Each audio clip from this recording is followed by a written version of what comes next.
Stream is starting. So does that mean goodness, Randy? We think that we are actually live? Should be good. All right, awesome.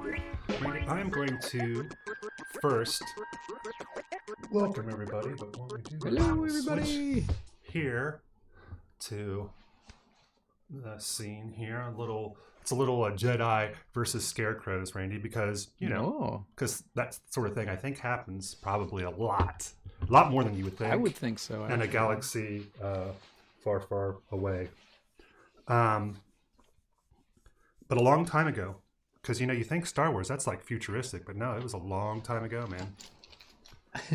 But it does seem like some sort of like Doctor Who mashup or something. But by the time the light would reach us, like say if we were watching it through a telescope, I don't know. Anyways, we want to welcome everybody to Addition Through Distraction. Welcome. And this is your twice a week vodcast. What's a vodcast, Randy? Do you know?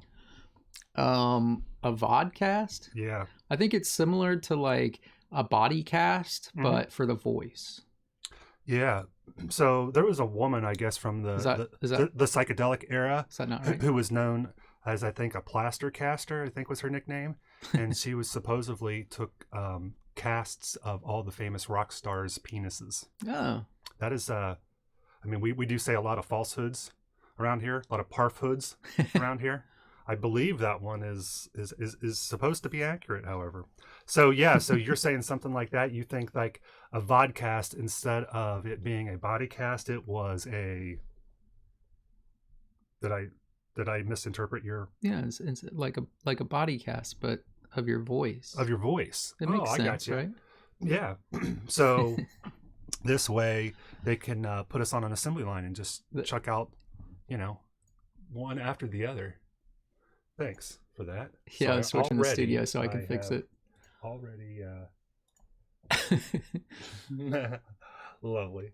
Thank you, Randy. I'm going to see. So, again, the vodcast. So I like that idea, Randy. In this context, that wasn't what I was going for. I think I like your answer better. To be quite honest with you. It is like a podcast, but a video oriented. Oh, I see. It's got video and the pod. It's like if you were in an escape pod and it had like a TV in it, so you would have video and the pod. It's like that, except completely different. So, welcome everybody. Again, we want to let you know, you've already recognized it. We are great at intros, so you're welcome. But welcome everybody to this. Welcome to our podcast down here in Studio Johnny Q. Randy, how was your submarine ride? Enjoyed it? Getting down here? It was kind of short. It seemed like the submarine was going a little extra fast today. Yeah, it was probably trying to get away from the big giant German Shepherd. God love him. Anyways, so we're down here in Studio Johnny Q. I am Johnny Q, your host, and we also have Randy on the computer controls over there, and we are having a piece of hardware that constantly likes to tangle with us. But let me see if I can actually, Randy, I'm going to pan over. People are going to see you. What? No, nope. It helps if I actually change the camera. Let me see here, guys. Randy. I have it on studio mode. I can't do anything when you have it in studio mode. There you go. Oh. There's Randy over at the master controls. Hi, Randy. Hola. All right. So, Randy, this is actually a remnant. Oh, you know what? This was a remnant from the photo shoot that I was working on. I'll talk about that a little bit. But while I'm doing that, I'll go through the proper conclusion of our introductions. I want to remind everybody here at our channel, Studio Johnny Q, if you would please hit the like button, because I know that what you've seen so far instantly makes you want to smash like buttons, and you're in luck because there's one available. And also, when you do that, right down there, you can also hit the subscribe button. And Randy, when I hit the subscribe button, it actually makes gives them access to a bell icon, right? Oh, And yeah? they click that bell icon, and when they do that, it makes the submarine dive. Yeah. So Wow. yeah, the submarine. It actually that probably made it go back to the surface. So we're going to need somebody to hit the sub button so that it'll come back and get us. Otherwise, we're going to be stuck here for a while. So please help us. And I think that's it. Oh, also share. That's the good old fashioned way, by word of mouth. Tell your mother, tell your brother, even tell your secret lovers. Because maybe you have more than one, right, Randy? I don't want to be judgy. I don't know what these people's Not that prowesses there's are. anything wrong with that. Yeah, but tell all those people that Studio Johnny Q, it's where we take some of that sweet nerd stuff and we try to make it just a little bit sweeter. So with all of that done, Randy, I was doing a photo shoot for some things that we're going to be putting up on the Quasi Shop, which were our skeletons. And if I recall correctly, we actually had did quite a bit of work of these actually on stream. So these are going to be going up very, very soon on the shop. So I've taken the photos actually to put on the web store. So I took photos of those, and also of the doors that we have been working on.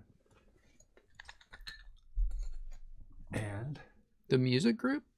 Yeah, there are things known and things unknown, and in between lies the doors. I know, Randy, I told you how awesome this was going to work, and you're like, no, it's not.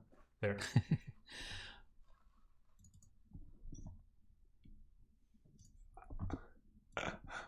Here you go. Remember these doors? Yep.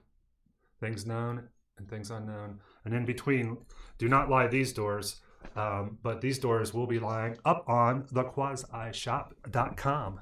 Quasi! All right.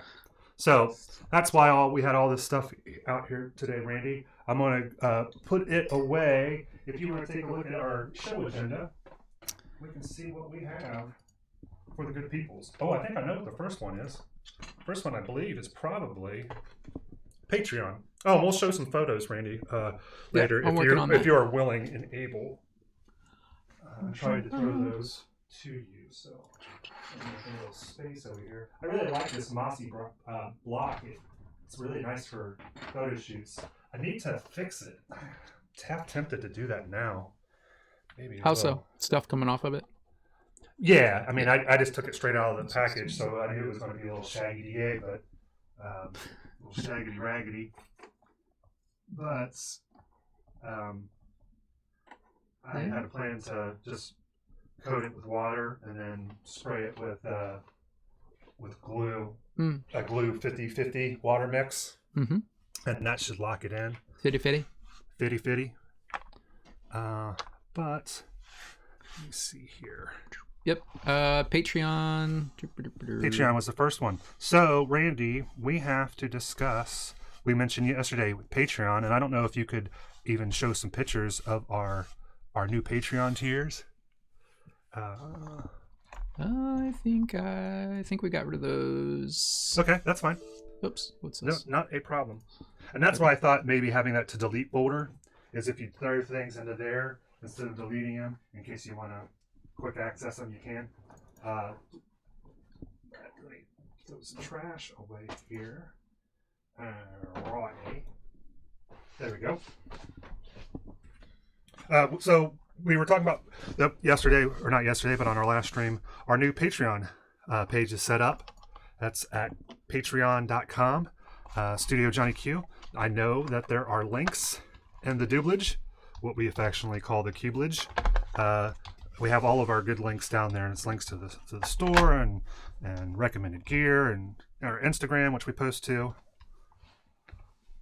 And all right, but yeah, link to the Patreon page, and we actually have our first Patreon supporters, Randy. Nice. Yes. So I want to mention, guys, a shout out to guys and gals. We had our very first subscriber was none other than Shay, our own personal resident super fan. And nice. I believe that she subscribed at the Fando level, which promises shout outs. Nice. And she is getting mad props for being uh, our first Fando level Patreon. Shout out to the Shay. Yep, mad props there. Thank you. I know we may have to figure something out, Randy. We may have to give Shay a little dance at the end or something. I don't know. We'll have to see. We'll have to think about it. Reason for people to stay tuned. And then let me go ahead and I'm just going to do. You know, what did they call the apparatus that they used in female clothing to give you a big badonk? The back end. Yeah. Did they have something that lifted like separated on the back end? It's not a bustier because that's your front. I can't think of what the back thing is called, but yeah, I need one of those that's animated that does the twerking, so I don't have to actually do twerking. An auto twerker. Yeah, an auto twerk. Yeah, so like how you have autocorrect on your phone, you'd have auto twerk. Yeah, and it would just know at the appropriate times when to lift. Yeah, for people who can't twerk well, yeah, it twerk corrects them automatically. The twerkily challenged. Mm-hmm. I never really thought about those who are, because everybody probably deserves the right to twerk, right? Yeah. I think, Randy, speaking of twerk, I've been enjoying some Parliament Funkadelic and P-Funk, and that's the song, Randy. The P-Funk's probably a little bit out of your radar range. P-Funk is George Clinton had a song in the 80s called Atomic Dog. Bow wow wow yippee yo yippee yay. Does that ring any bells? Yes, it does. Okay. So, and I never mean to insult Randy. I just don't want to be assuming. And I figure if I'm asking you, then I'm asking listeners who may or may not know. So, anyways, they have some really amazing funk songs. Bootsy Collins is the bass player. He's had the star sunglasses. You may see him in pop culture references. But they have a song called "Freak of the Week." I'm waiting for you to process that. Freak of the week. Yep. So you got to be a freak of the week. Yeah. And they mean freak in the way that you would think that they mean freak, And I think that that song may have been the origins of Freaknik, which is a gathering down, I believe, in Atlanta. Huh. And also I was listening, and I think that they mentioned the word twerk. Really? Yeah, because he says it doesn't work. And he says it doesn't twerk. No. And it's like, I'm not sure if there's an origin. We love the words, right? And I'm thinking that that's potentially we talked about the Oxford English Dictionary. How it gives the first reference to something. Yeah. I'm wondering if that might be the first reference to twerk. But, you get a little bit of everything here in Studio Johnny Q. You can't just be presumptuous just because that you got a ginger here painting some miniatures in an undersea grotto that we don't know a little bit about P-Funk. Because according to Wikipedia, the earliest use of the word twerk on record was the 1993 song "Do the Jubilee All." Huh. "Do the Jubilee All" by DJ Jubilee. Huh. Inner city New Orleans, and was used frequently in New Orleans bounce music by rappers and DJ hosting block parties in the housing projects. Huh. I wish I painted these, actually, these Yoda figures. I got these a long time ago. These probably came out, I think, with episode 2. And but anyways, so I disagree. I will humbly disagree. I mean, yeah, it's who knows? I could be wrong. Yeah, I mean, it is Wikipedia. Well, wait a minute, no. Wikipedia is never wrong because it's on the internet.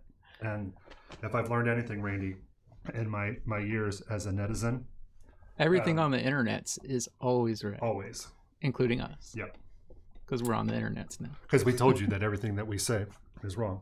It's a George Carlin line, is that the following statement is true. The preceding statement was false. And, yeah. There's a little something for you. So, Randy, thinking about what we are going to be doing next, we talked about our patrons. We also we had our first Fando level Patreon. That was Carrie. She's our first Lando. Awesome. Yeah, so she is as smooth as a cape-wearing space hustler. That is sassily sipping on a Colt 45. Thanks, Carrie. You enjoy that sassy Colt 45. But yeah, make my funk the P-funk. Love the funk. Yeah. Okay. So next, though, what do we have on our agenda? Patreon was the first thing. Oh, I know. I wanted to show us this. Randy, we've been showing some gifts. When you're children of divorcees, right? Yeah. I mean, is that how you think of yourself? Yes, that is. That is the label. You wake up in the morning and it's like another day being a child of a divorcee. That rhymes, by the way. And we're talking about word stuff. I'm going to go ahead and put this in here. I'm jumping all around, Randy, on the agenda. Oh, my goodness. But Carrie shared a really wonderful quote. You might need to fact check this, although we encourage everybody to do your own fact checking, because everything that we say here is very likely to be true. I'm not saying that the bulk of the things that we say are false. I'm just saying that any given one thing has a high chance of not being accurate. Yeah, I think I'll stick with that. Carrie, she shared a wonderful statement that she thinks was attributed to Mr. Sam Clemens. And it was that history doesn't repeat itself, it rhymes. And I thought that was a wonderful little twist of phrase. That is a little... Oops. So that is a little nice twist of phrase. So, and I had just did a little rhyming there, so I thought... it was applicable.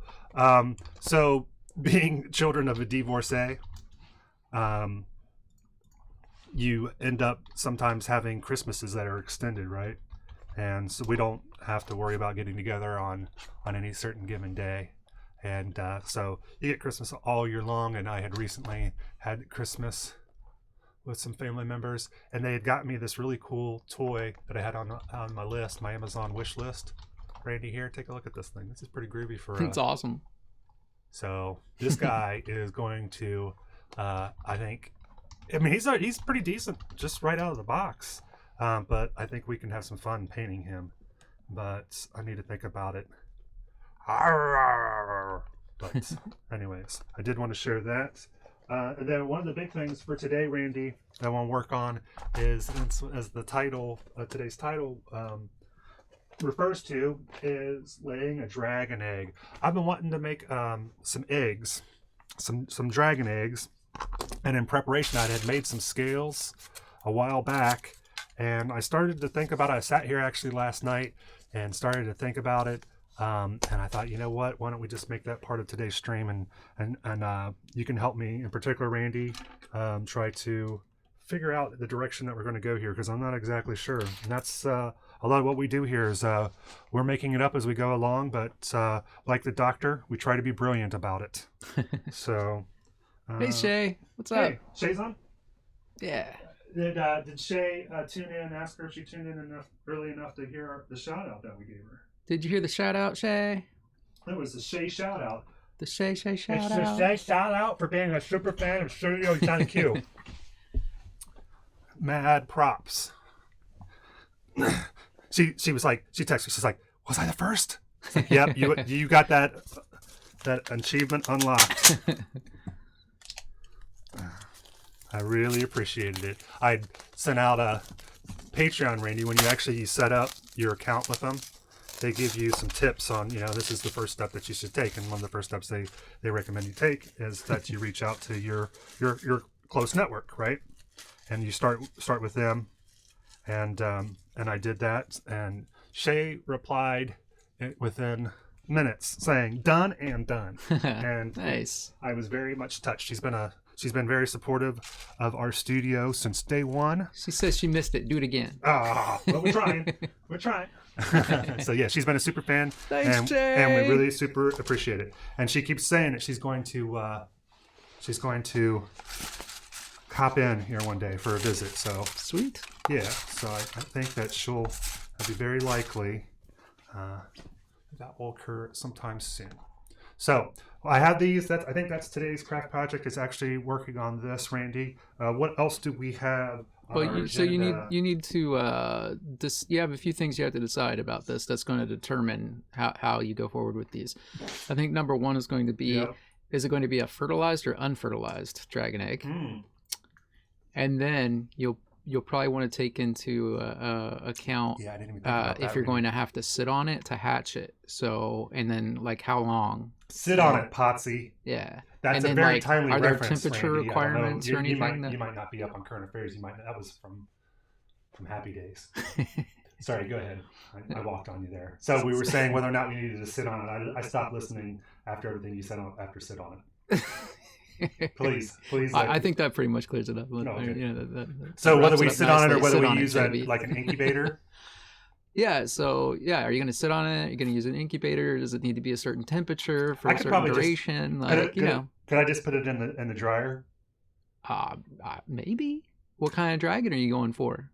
I want one that's April fresh. So I think that works out, right? I think that would probably be the way to go. I want one with a lot of static cling. I want him to come out of the dryer, peeks his head out, and he's got a sock that's like stuck to him, and he's playfully trying to use his wing to like knock it off the horn in a can. It's like, oh, look at that. And then when you say that, fire comes out and you're dead because he just immolated you. All right, so yeah, that's. Do you remember? Was it Snort the Flaming Dragon, the puppet? There was a ventriloquist that had a dragon puppet. I think it was called Snort the Flaming Dragon. This was a kid's show? It was a comedian. It was on a kid's show? Ventriloquist comedian. Huh. Probably in the 80s, 90s, I don't know. And the puppet, Snort, would shoot flaming boogers out of his nose, out of his snout. Well, that's something you don't get every day. That's something you don't get as often as you'd like, Randy. Yeah, actually, let me... Snort.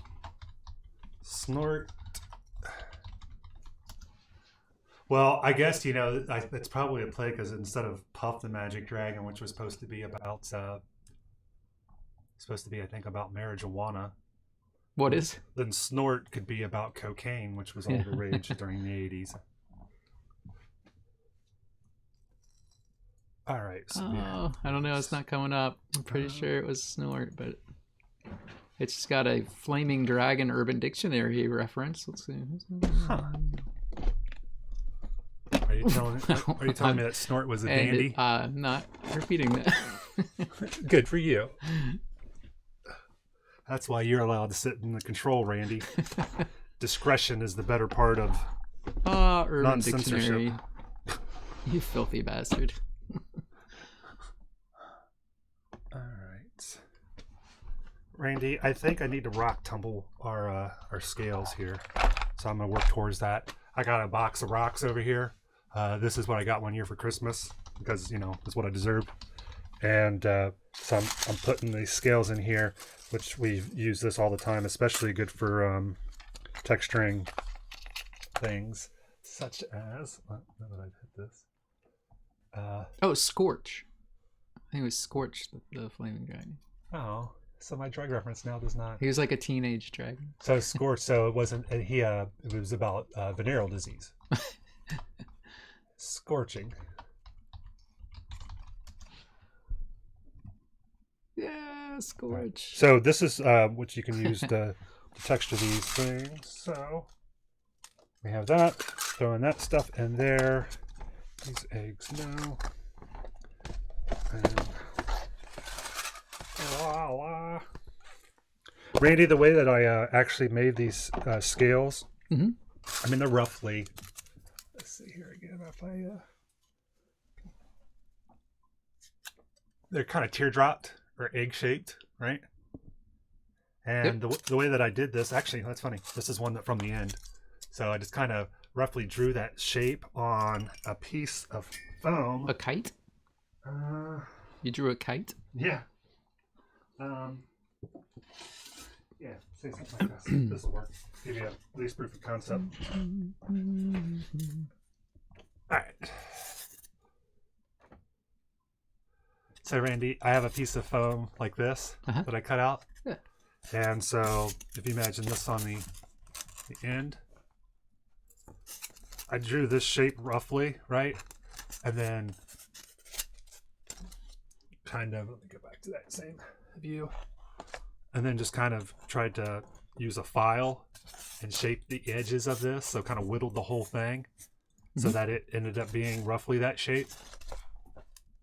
Right? Still follow me? Yep. And then I went through and using the Proxon, I cut little slivers out. And so then once I had the whole thing whittled into the shape, it was like zip, zip, zip, zip, zip, zip. And then you got a box of scales. Nice. So that's how we got all of these. And, you know, I wasn't too worried. I figured, you know, I'm going organic here, so misshapen probably works in our favor. I have a tendency to sometimes try to make things too symmetrical if I'm over engineering it. So, but we want to definitely give them texture because right now they're smooth. And sometimes I'll want to kind of put things on and then to do the texturing, but since I think these are going to be a bunch of overlapping scales, it'll be hard to get into the places once we put them down. So I think it's going to be really important for us to texture these first. So Randy, you can watch the audio levels on my mic here. It might get a little. Randy, are you ready to rock? Ready to rumble? Are you ready? I don't see, now you got that stuck in my head, bro. I can't hear you, Randy. I can't hear you, other person that's in studio, Johnny Q. I said, art thou ready to rock? And or tumble? Sorry. All right, I muted your mic. Just in case. Oh yeah, that's pretty loud.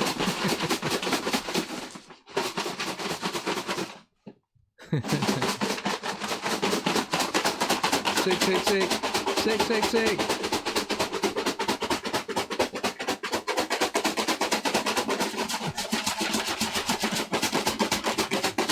Wow. Look, you're knocking stuff off other stuff. How did I do that? I didn't touch anything. You made an avalanche occur. It was the butterfly effect, Randy, right? Yep. The flapping of my, because I'm pretty certain that butterflies probably have wings that are, or their wings probably are stronger than my arms. Yeah, your mic's back on. All right. Yeah, the flapping of a butterfly's wings probably causes more of a wind disturbance than mine. All right, so let's see what we have here. I'm not certain what we're going to get. We are, we get a dust cloud, I know that. I would definitely prefer to normally do this outside. All right.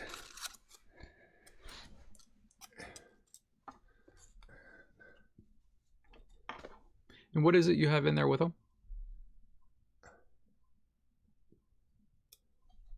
Gravel? Yeah, and I'll show you here.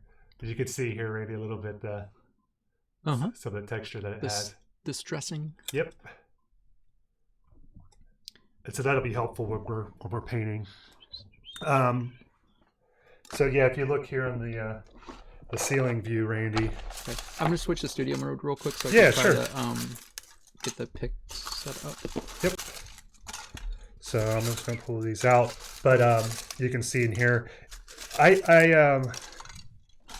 Black Magic Craft had mentioned on one of his streams about basing that he liked to use construction sand, and so I have some construction sand that I think is in here, some gravel that I got from like just the craft store, and then actually some of the bigger rocks are stuff that I'd actually gotten from the yard.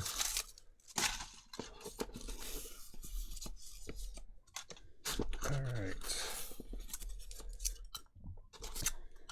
And I'm almost done. I need to get a grate for this, because when I'm doing this with the bricks, it's a pain in the butt to pull them all out. And you can kind of do a little shift on them because they weigh, the foam weighs such different that the rocks will settle and kind of push everything to the top if you do a little shimmy shake there. I don't know if you saw that, Randy. And if you did, you're not getting it again. You get one shimmy shake for free. Second one. It was on Food Wishes. Second He one, always you need to be on says, Patreon, like, son. the old Tappa Tappa. The who to water? On Food Wishes, it's a YouTube channel where he... hold on a second, we got an error. YouTube is not receiving enough video to maintain a smooth stream. What? That's usually means that it's on a screen that was blank. Like if you put on a blank screen, because it'll, like if you have all the mics muted, it'll say we're not getting any audio, and it's like, yeah, because I muted everything. Huh. So if you had on a screen that was blank, Nope. like maybe I was standing in front of the camera like this, Randy, and it was just, I don't know. Maybe it just doesn't like us. That's probably. Yeah, you can see here. Voila, more of them come to the top.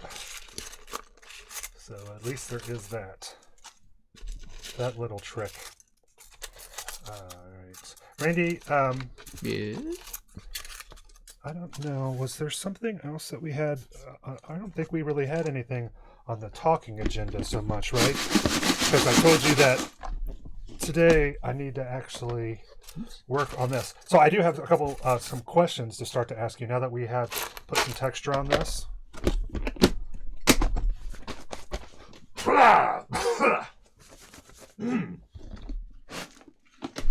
I thought I had gave up the life of working in the mines.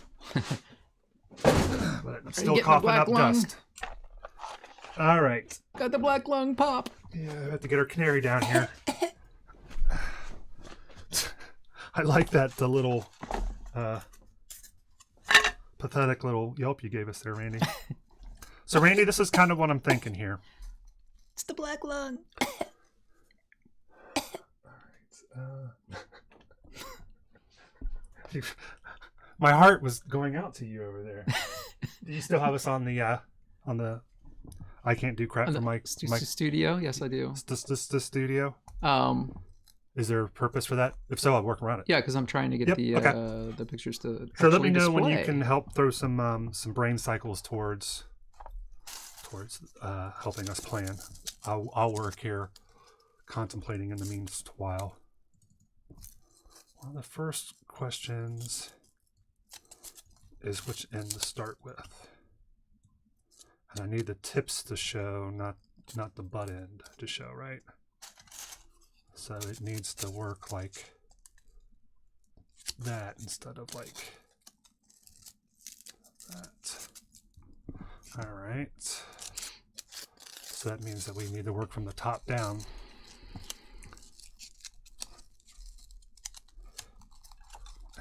And then do we try to do kind of like that to get these to all... I think we need to get them to touch tips, Randy. What? Yeah, that got your attention. You want to what? I didn't hear you. Touch tips. Oh. I was talking about touching tips. Isn't it funny that the cocktail effect is when they say that, you know, you're in a room full of 100 people and somebody says your name and you didn't hear it. You weren't listening to anybody's conversations, but somehow you can hear your name. How could you hear it if you weren't listening? Well, actually, I started to say something before you start. Sure, whatever. I will stop talking about tip touching, and you can go ahead with what it was that you... No, I'm not interested if you're going to stop. Yeah. So, which view do you want? Oh, and then I can switch it for you. Yeah, if you could give it me the right-hand corner. Yep. Right corner. Logi corner. That? Nope, that's ceiling. It's showing ceiling right now. There you go. That's it. Thank you. Goal. Most obliged. Yep. So I was thinking about a couple things here, and one is the end that I need to attack this from, and I think I got to figure that out. I got to start from the tinier end. So we'll consider this the top, this the bottom. So we got to start top down so that the tips show. You like it when the tip shows, Randy? I'm guessing. It did get my attention. When It you did, said, I know. When you said tip. I know, it's... My ears perked up a little bit. Yep, it's funny. So I'm thinking if we get all the tips to touch and I get 4 of them. What's the most that you've ever gotten, Randy? I'm trying to go for 4 here. I think that's probably going to be a personal record. For the most tips touching at one time. I gotta sit my egg down on that one. I get a Benny. Made myself laugh on that one. I need to find complimentary tips here. If you're going to try to get all those tips to touch at once, Randy, you need tips that are going to play nice with each other. Otherwise, it's just, I don't know what the right word is. What is the metaphor? When you have too many tips. Too many tips. Too many tips and not enough. How dare you, sir?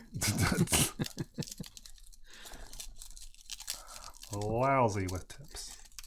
All right, so I'm thinking something like this, which isn't awesome. So let me try this a different way here for the good people on the internet. I'm thinking basically if I do something like this to start off with, we find a more substantial scale with a complementary tip, right? I need something that's going to play nice. That's nice enough. So Randy, kind of like this flower petal effect. See that? Yep. So think about this upside down, right? So this would actually be on the top. So if we start with that kind of pattern and then come down here, and then the next set of scales will go in between and then come down from there and just overlap as needed. So that's playing 1. So I didn't know any of that beforehand, but I feel pretty comfortable about that now. The other thing is about how we're going to affix these items, these scales. And I don't think I can use hot glue. I don't think I can use the hot glue gun because it's going to melt the styrofoam. Right. And I don't think even the XPS really likes to play super nice with it without, damaging it. And these things are cut so thin. I don't think that's going to play well. So I think I'm going to have to probably use craft foam.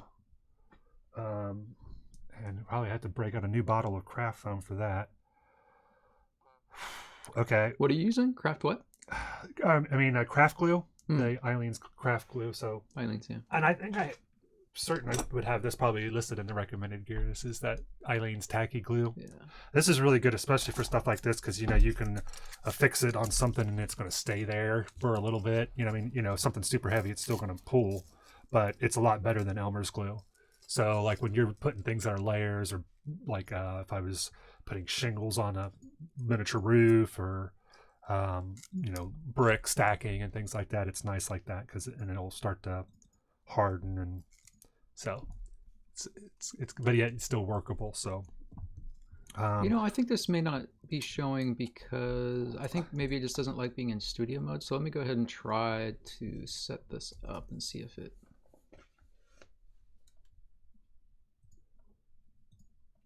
Nope. What is it that you're trying to work on? It's just not showing the pictures. It should be, but it's not for some reason. Oh, okay. Can hop over real quick. Let's see. Oh, there we go. Okay, so you have to refresh it after putting it in, after taking it out of studio mode. Okay, I got you. Annoying. Yeah, there's a lot of little quirks. We might even have to do a... It's so tiny. That's hilarious. All right. Is it still giving us a... Or is that the same one? What? Is that a new error or is it the same error? That's the same error. Okay. I am not going to concern myself with it. Shay, if you're noticing any oddities in quality of stream, please let us know.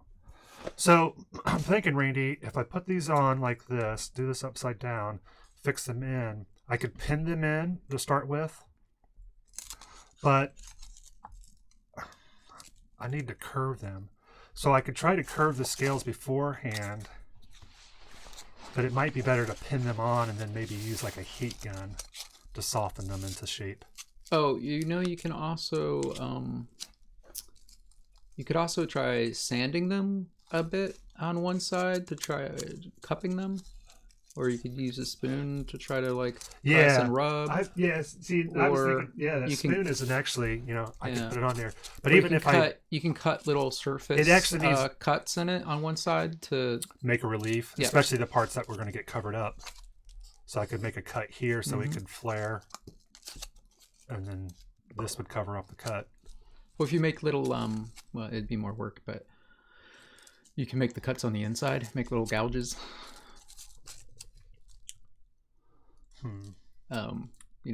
Yeah. Let's see here. If I have, they just happen to be it. I'm thinking maybe. Wait, oh, you switched the camera. I did? Or did it? Oh, it's on auto switch. It's on the, that's why. Hey, look at that nice little picture you got up there, Randy. A little picture-in-picture. This one looks like the picture's misaligned, but it's just I was showing the flock. I was trying to. Yeah. And that was one thing is these I did Randy. I had done a photo shoot, and I then sorted through. You take a ton of photos, right? And then I sorted them down to, I don't know, 20, 16, probably about 20, 25 photos. And I'm trying to, on some of these, give myself more space so I can do cropping and things like that too when I take them. So they're not always look the greatest necessarily, straight off the bat. But that one in particular, I was so proud of the flocking on these that I wanted to make sure that they had some details that showed that off.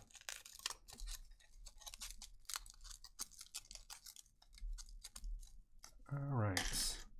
Well, this is going to be one to grow on. We're planning on this one being kind of sucky because we're just trying to get our learn. The one thing is, right off the bat, that I don't like is I want to reposition these. Isn't the road to greatness paved with mistakes? You learn more. Or something like that? I just made that up. I know that the road to hell was paved with good intentions. I hear tell the road to hell is paved with good intentions. And mama, my intentions were the best. Okay. So something like this to start off with. And then I think that we just keep going from here. So this is what we would call a dry fit, Randy, right?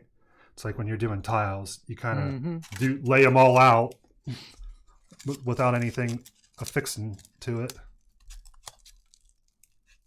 See then, just to kind of make sure everything fits the way you think it's gonna. So if we would,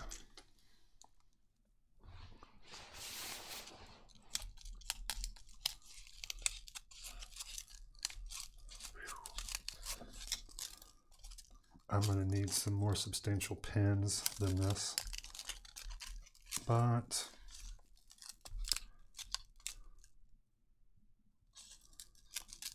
and then I'm trying to imagine what another row is going to end up looking like. So you got that, you got that.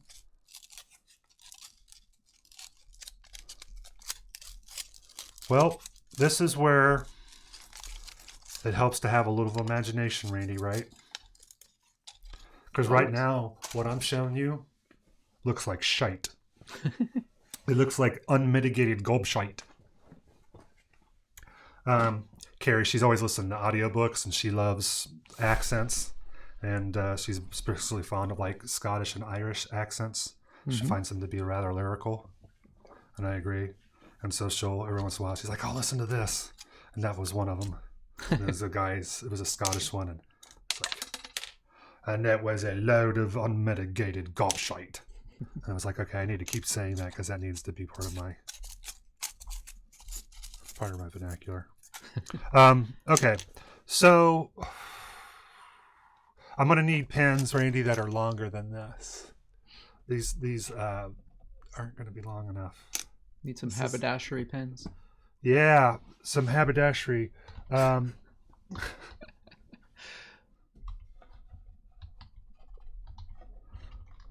Haberdashery. It's a fine word, Randy. It is a fine word. The haberdasher. No, the haberdasher. That's the hat guy. Is the haberdasher? Haberdasher. Is that correct? I believe so. If I wanted a derby, if I wanted to get a derby, I would go to the haberdasher. Nope, haberdasher is clothing. Clothing. So men's clothing. A dealer in men's clothing is a haberdasher. Oh, okay. Or that's North American. British is a dealer in small items used in sewing. Huh. According to something on the internet. Looks like Oxford. So all the Esquires would go down to the haberdashery. Yeah. I think that I was looking that up one day, Randy. I think that Esquire, to be an Esquire, I don't think there was any certification required for it. It was just a title that you could give yourself. Really? So I can be, Johnny Q Esquire. It's like, yeah, I think that it's at the again, most of the somebody stuff told me at one time that it had to do with like being a lawyer or something. Yeah, that's what I always thought it had to do. Like it was some sort of legal professional, But there was a show, Randy, called The Rockford Files. Had Jim Rockford. See, he was also in. See, what was he in? Yeah, it looks like it's tied with, at least in the United States, most commonly denote a lawyer in a departure form, traditional use and irrespective of gender.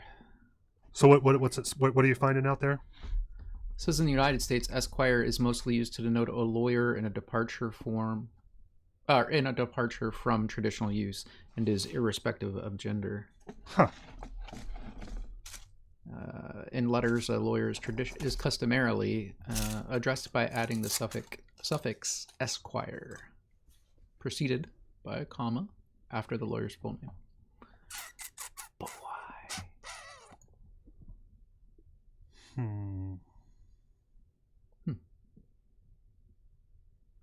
Well, Randy, I'm going to have to maybe... It's to signify a title of dignity which ranks above gentleman and directly below knight, according to... Yeah. So you're above gentleman. What did it take to become an Esquire? It's still, let's see, it's talking about English law. Who can use Esquire after their name? How do I become an Esquire? Oh. I think... Nothing's giving a quick and easy description of... I think that when I was a kid, we went to a hair salon that was called Esquires. Man, that's weird. I think that was a real thing. I don't know. Yeah, because me and Mandela used to go there. This one says, in Britain, it is an unofficial title of respect, having no precise significance, which is used to denote a high but indeterminate social status. Okay, so that's where that's the angle I was coming at it from. So here's one that says, in some, it's okay to honor others with Esquire, but Esquiring yourself is simply pretentious. Right on. Moreover, referring to yourself as Esquire is going to come off as ignorant to those who understand how it's meant to be used. Well, I would like to introduce everybody to my friend, Randy. He is an Esquire. Don't ask me anything more about that, because you're not. You're merely a gentleman. So please. However, please let's congratulate him on his newly achieved Esquire-dom. Oh, thank you. Yeah. Yep. Well done. ESQ. You know what? You know what, JB? I believe you're an Esquire as well. Well, you know what, Randy? How about you can have the E, the S, and the Q? I just want the Q, brother. For Studio Johnny Q. That's where we take that. You're SQer. Where we take that sweet nerd stuff. No, that don't work. SQer. You're SQer. Doesn't quite have the same rank. So here is the haberdashery pen that you were asking for. That is a very long haberdashery pen. Yeah, I use this for so now unclogging the I nozzle. can't remember what the hat is. Let's see if haberdasher is clothing. Yeah. It men's clothing specifically, or items used in sewing, depending on who you talk to. Computer. What is the name for somebody who sells hats? Hat salesman, you dork. Sorry, I'm not sure about that. What is a hat maker called? Computer. What is the name for a hat maker? Hat Maker US. Hat Maker USA. Yep. Hat Maker the US. Computer, stop. Computer. A milliner? That's not. Computer, stop. Oh, but that is not the word that I'm used to. Oh, it's a hatter. No. It says a milliner or hatter. Or a milliner. A milliner. I've heard of a milliner before. A milliner. A millinery is sold to, or millinery is sold to women, men, and children. Though some definitions limit the term to women's hats. This is not a term I am familiar with. I think if I'm going to do this, I'm going to have to do it in stages. Do I want to do a 3? Or 4? I think they're making this up. How dare they? Maybe I do one as a 3 and one as a 4.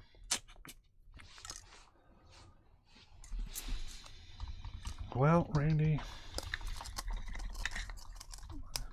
that works nice. Huh. Okay. Fortune favors the bold, Randy. Indeed, sir. Don't talk about it. Do it. I do want to kind of identify a point of...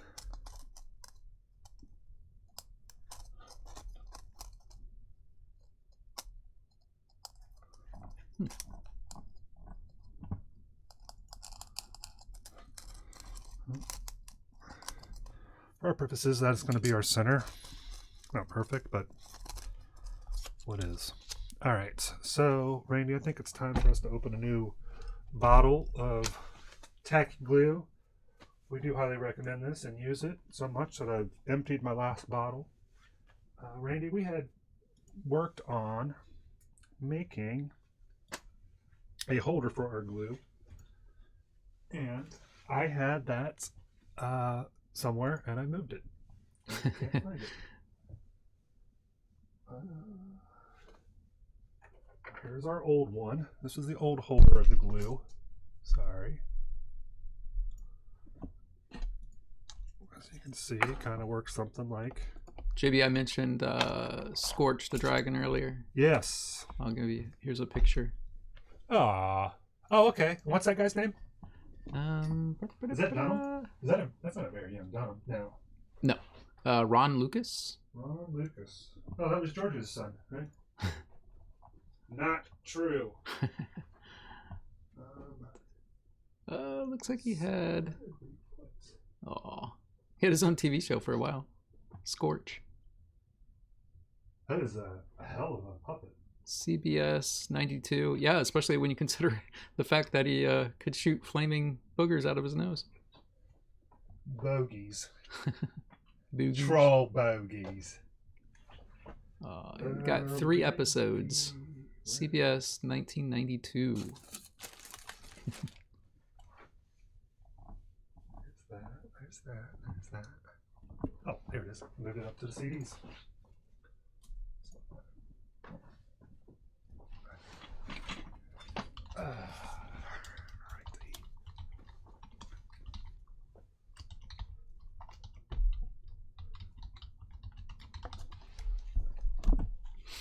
All right, so this was the holder that we had made. Right now, I need to. Yeah, this is pretty much empty.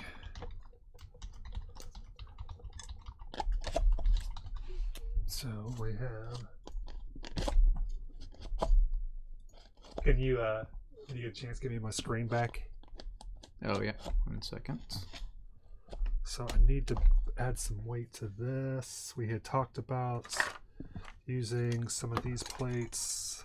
I think it's time for us to crap or get off the pot, Randy. That's what Dad used to tell us. And I think to do that, I'm gonna.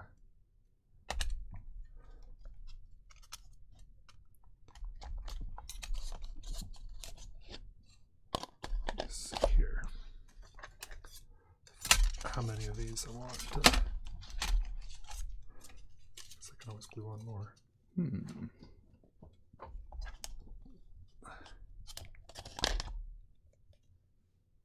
I feel like Indiana Jones trying to figure out how much sand to put in the bag.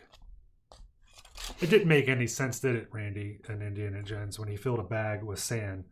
Because the gold was going to weigh way more than a bag of sand that was the same volume, right? Well, assuming it was solid, what if it was just plated?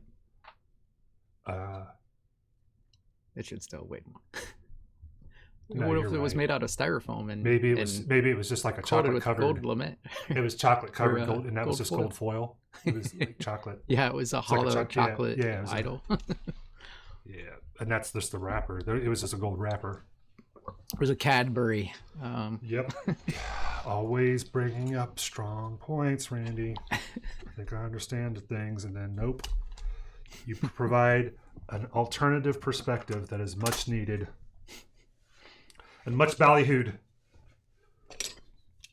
All right, I'm going to go ahead. I think go down here. While I'm doing this, I'm going to get the heat gun to do its thing. I'm going to need a spot to plug in said heat gun. Always. Did you turn it back on auto, or did you What's deliberately? Did you deliberately change the camera, or did you put it back on auto? Or I will put it on auto again. Let me. While we're on the corner, let me do a quick. did you mention what the pictures that were showing were? No, I wasn't sure what pictures you were actually showing. You're going to start I was showing. showing the scarecrow ones. We talked a little Okay, bit yeah. about. So we did a photo shoot. I did a photo shoot yesterday. And give me a second here, Get the Randy. I'm pictures up working now. with the hot gun, so I'm trying to provide a little power so they can heat up in the background while we're talking. On. While you're getting that ready, you can talk about these. I'm going to put Yep. them in full screen. Yeah. So we had previously had done some work, and we showed them earlier the scarecrows, the doors, and so we'd done a photo shoot, and Randy was just going to share a couple of the photos that from there, and that one in particular, Randy was to show off the base. I thought these were really fun. These I think came from an Affliction set. It had a bunch of different pieces. There were some scarecrows. There were some doors. Yeah, those. I thought those were pretty cool. And Randy, we talked about it. I think I'm going to go with what you said. I think we'll do those individually. Price. You can purchase those individually. I think the doors, I'm just going to sell them as one set of 4, because if you want the doors, you're going to want more than one. You know what I mean?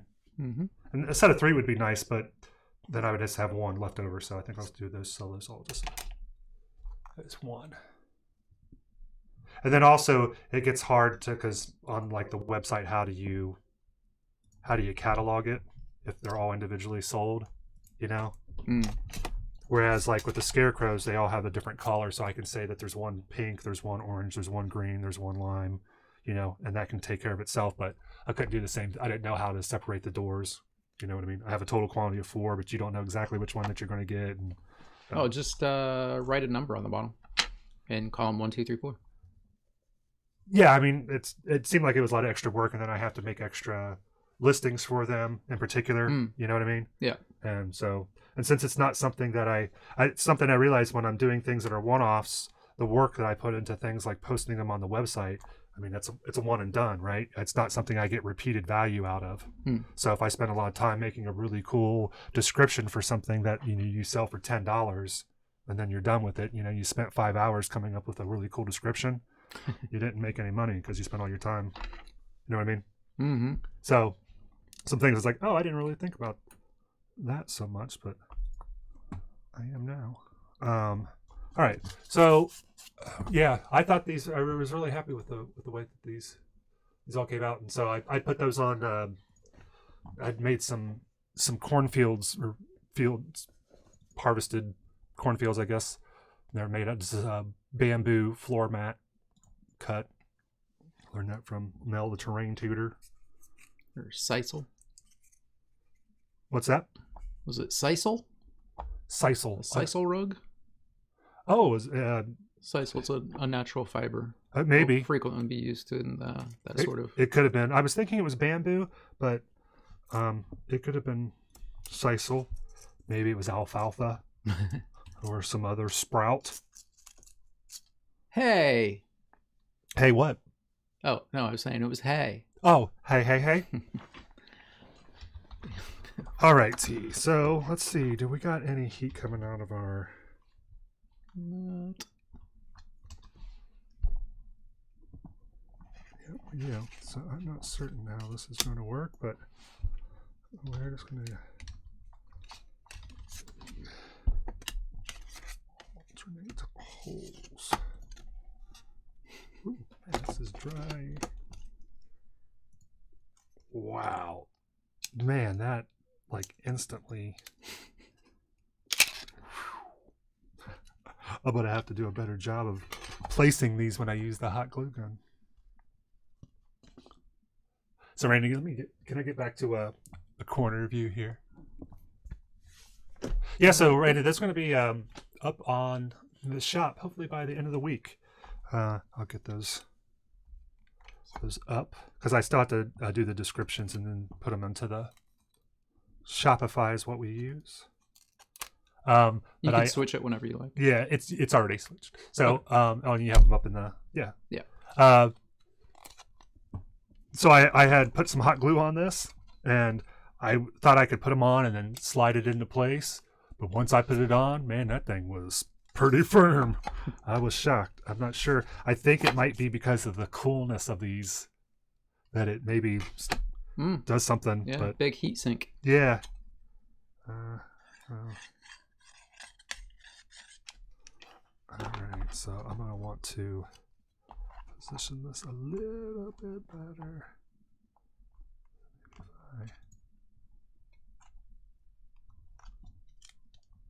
There we go. And then maybe I'll do another one like that. All right.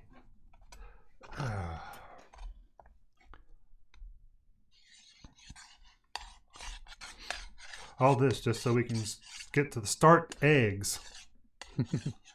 So previously, in the last stream, you had mentioned that you ordered an Oculus Quest. Oh yeah, but it was on back order. It was, yeah. It says that it was supposed to be delivered by the end of February, is what it was saying. Okay. Yep. That'll be exciting. Yeah, I'm really looking forward to it. I am definitely looking forward to it. And it'll be fun that we have access now to both systems too, because. Yeah, and I need to look for a carrying system for mine. So transport system or something. Yeah, it'd be nice to have everything in one system, and it'd be easy to just unplug a couple cables and put the lid on and go. Right.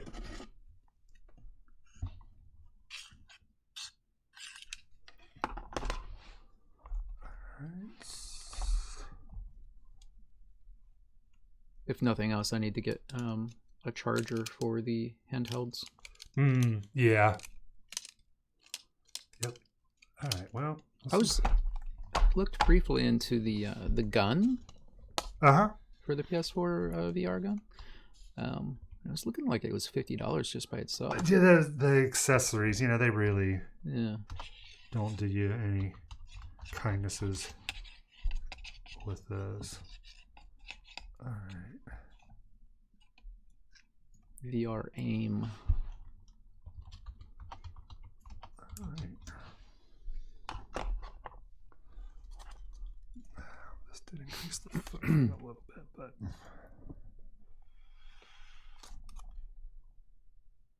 I can feel the heat radiating through these panels, even where I didn't put glue. That's kind of cool. All right. Well, this thing definitely has some weight to it. That will definitely accomplish what I was looking for. Oh yeah, that is now definitely got some. So before where this was sticking in it, still, but I can give it a little shake and it'll. All right, I think that's going to accomplish what we were looking for. This is going to go to the trash. So we got that there. That can cool. I think with these, yep. So what I'm going to do is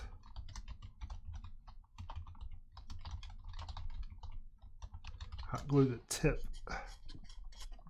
down here, maybe.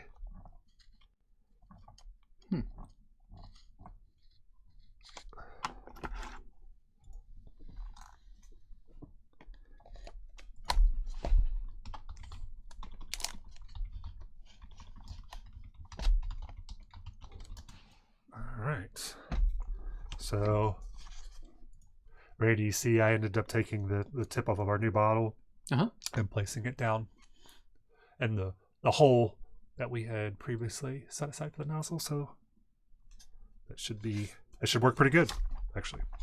Cool. Yep. Let's see here.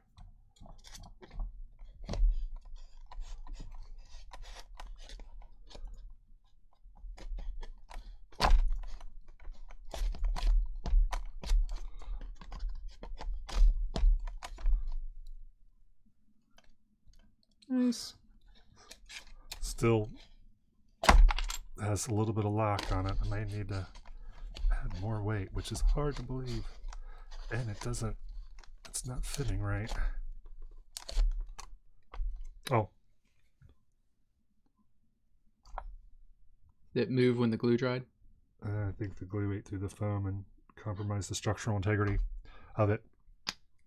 However, The Eileen's did? no, I put hot glue on the tip. Oh, okay. And I think that compromised. Oh, I have to do this. I'm going to have to nip the tip. A lot of tip talk. I hope that everybody's enjoyed the tip portion of the conversation today.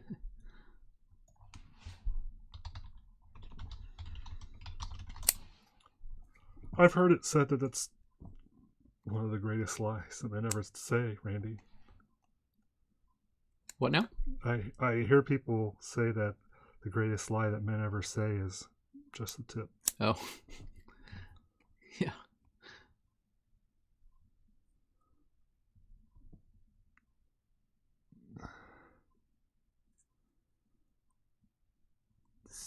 There was, I don't know, it was when we were in school or what, but there was like a handout or something that I think they passed it out and it was like comebacks for girls, how to be prepared for if somebody says stuff like, oh, just the tip. Or if you don't, like, I die or something. Oh, you know what I mean? It's like, guys have to have it. Yeah, there's that. I remember something similar, but sorry, go ahead. So when they say just the tip, and it's like doesn't matter. It's all you need to. It was saying if a guy says, "Oh, just for a minute," and then the comeback was like, "What am I, a microwave? What am I, a microwave? Just a minute. Yeah. What am I, popcorn?" So you got to be prepared with your comebacks. That's nice. They taught the girls well, and Big wanted. Nice. All right.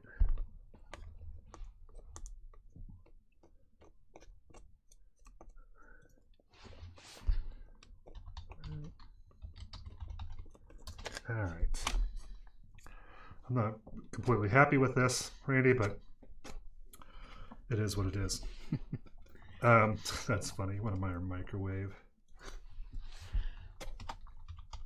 What was the birth control was aspirin. You take an aspirin and you put it between your knees. You don't let it drop. I don't think I've heard that one. Oh my goodness. It was a more gentle time, Randy. We were young and our hearts were like open books. Back then, we used to say live and let live. You know you did. You know you did. You know you did. All right. Let's see here. Put this back over there. All right. Free up a little space. All right. So now that we have this here, I think, and while we're doing that, I will go ahead and give this a refresh. Computer, what time is it? The time is 1:11 p.m. Well, Randy, when I'm sitting here talking to you, time, it just flies by. I know, right?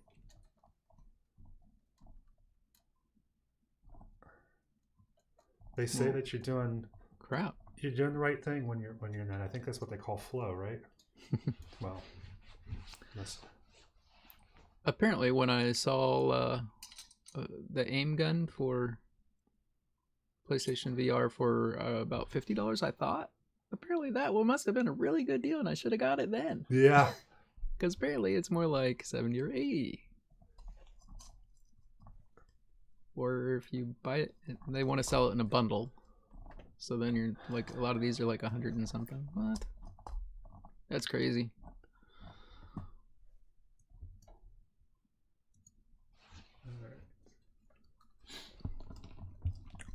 All right. So I think, Randy, we're going to go ahead here and just start with the first layer of scales. Do that with tacky glue. Pin them in. I'll do that for both eggs and then go from there. So that's going to be the strategy, I think.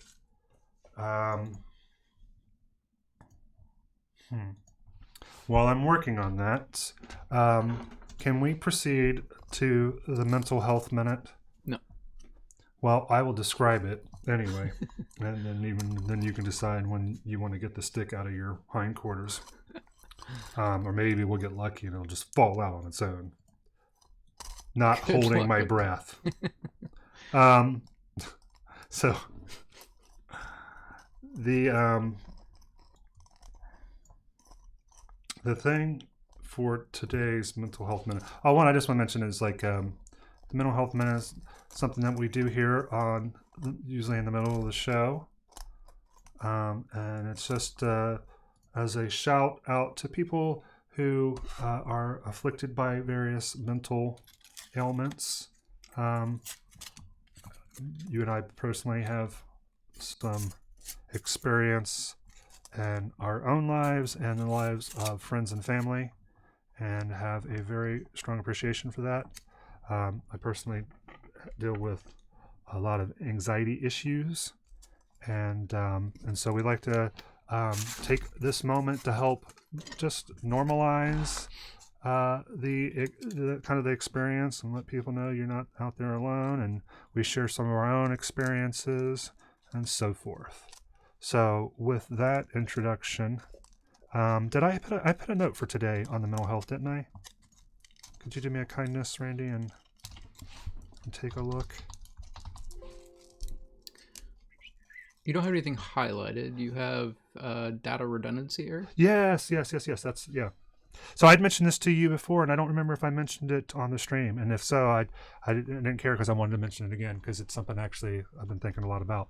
Friend of the studio, Chris, had mentioned to me, I was telling him about obsessing over things, and not in the clinical definition as obsession of like obsession compulsion, which is something completely different.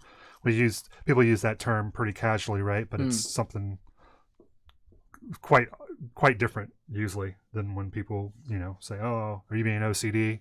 And it's something completely different. So I'm not talking about that, but talking about obsessing over, something that happened or a conversation that you had or that you're imagining, things like that. And it's just when you just keep thinking about the same thing over and over. And Chris is like, he said, oh yeah, I call that data redundancy error. And he's like, you keep hitting the hard drive, the same place on the hard drive, but you ain't getting any more information out. And I was like, God, yes. And I'm really bad about that. I can kind of get in these frames of minds where I just keep thinking about, you know, same sort of thing over and over. And I just does not want to focus. And so I have helped. It's helped me to stop it by just thinking, this is data redundancy cycle. Then you're like, yeah, I mean, you know, silly, stop it. You know, you're not getting anywhere with it. So that was what I had for today's mental health minute. Anything you want to add to that? You don't have to. Yeah, nothing's coming to mind at the moment, so I'm still trying to You're multitasking over there. I get it. do all this stuff. stuff. The mental health minute is allowed to just be a minute, Randy. It was being true to its origins.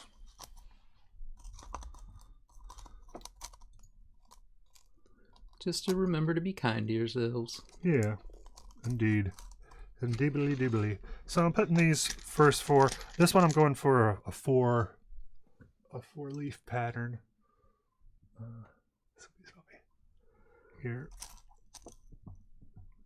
But I think I might try a three pattern on the other one and see if it's accommodating at all.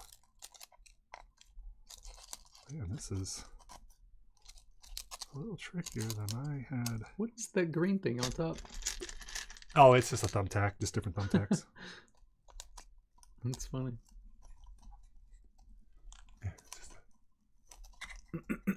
they're actually handy for grabbing, and I don't know, with some cork board I had, and it had these funky green tacks in it. All right.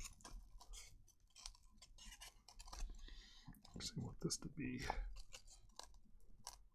if I can get the seam as tight as I can, it's probably going to be helpful. I'm going to switch the view to see if this picture comes up or not. I got to refresh it again.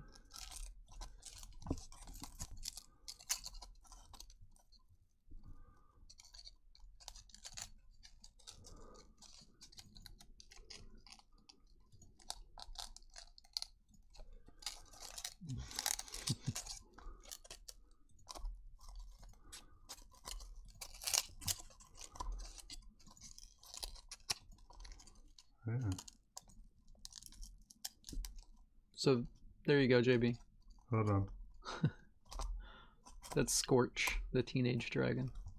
Yeah. Yep. And I saw it from the other one. That's a really cool puppet. That dragon is super cool.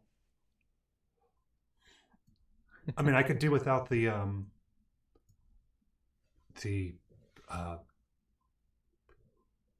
Showbiz Pizza eyeballs on it, but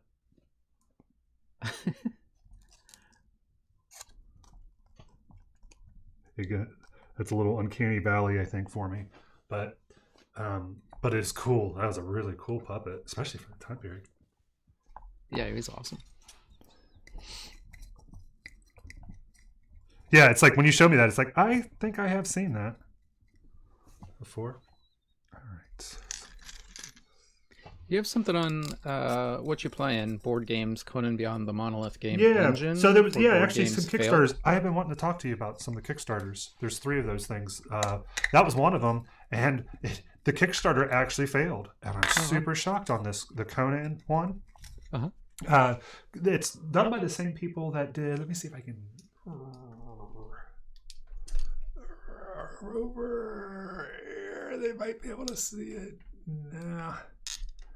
Over helps when the camera doesn't switch, but there's can't see it very well. Over here there's a Batman game that was made by this, and I think it's Monolith, who I think is the maker, and they had and it was an extremely successful Kickstarter. It has a ton of miniatures in it. I'm really hoping I can break it open and paint them at some point. Sorry. And they before that they had a game that was called Conan, and it was a Kickstarter. It was very successful. Had a ton of miniatures in it. It was a very expensive game, and so they that was successful.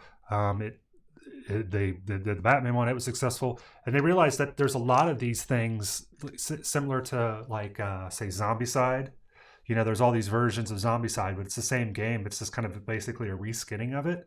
So they were trying to figure out a way to make an engine, basically, that you could base other board games around, right? So, and then when you're buying the new things, you just have to buy kind of the upgraded components, for whatever that skin is, that particular, maybe the miniatures or the stats for that. You didn't have to buy all the dice and all the cardboard whatevers, sort of things. Follow me on that? Mm-hmm. So that was the thought, but they went with, I guess, like I didn't even know it was going on. I'd heard about it, and then the Kickstarter was on, but it was only like a 7-day Kickstarter, or really short Kickstarter. Huh. And so I saw something that said it failed, and it was like, oh, I didn't even know that it was over already. And so that was kind of interesting that I had it like, hey, let's talk about that, and then I saw a thing yesterday or today that it had already failed. So I thought that was interesting. So it'd be curious. Was it that the idea was bad? Was it that it was a bad, marketing job on it? Be curious, because you have somebody that was like they did something or very successful. They did something or very successful, and then now they try something. It'd be interesting to see what direction that they go. So that was one of them. There was another Kickstarter, was the Dark Tower, which is one of my all-time favorite board games as a kid growing up. Mm-hmm. And I have one here somewhere, but I haven't been able to find it after the move. But I should have one, an old one. And it ran on like 4D cell batteries, I think. And it was a tower that was probably about yay big, about as big as a coffee maker almost, not as big of a footprint, maybe like a thermos. Think about the size of a thermos. And it was this tower, and it was motorized, and it had 3 light panels and an LED display that had numbers. And like you would go to the bazaar, and so you would it had buttons on here, and you're like, okay, I moved my character to the bazaar, so you'd hit the bazaar button, and so the merchant would spin, and it would light up, and there would be a merchant, and then it would spin, and it would say you wanted to buy like maybe some warriors to join your party. It would show the warriors thing, and then it would flash the price, and you could hit the haggle button, so you could actually haggle with the merchant. And then, like, if you haggle too much, it would spin, and it would say bazaar closed. And it was just really like a fascinating game, right? It was, and I guess they stopped making them. Orson Welles actually did the TV commercial for the original one back in the 80s. Welcome to the Dark Tower, or something like that. And it was made by Milton Bradley. So anyways, they're doing a return to Dark Tower, and it's already been funded after day 1, but it looks like it's going to use a phone app. And so you have a tower that is motorized, but it doesn't have any of the lighting panels or anything. But it has LEDs that flash, and it looks like you put skulls in it, and some things happens where the skulls come out, and that represents corruption or something. But so that'll be curious to see what the fruits of all that is. But the Kickstarter for it is doing really well. I think they funded. I'm getting it and the other one confused. The Hero Forge, 2.0, the Color Hero Forge. That was the other Kickstarter that I want to mention, because we were talking about, man, imagine do 3D printing and you can do it in color. Well, it looks like Hero Forge is trying to do that to some degree.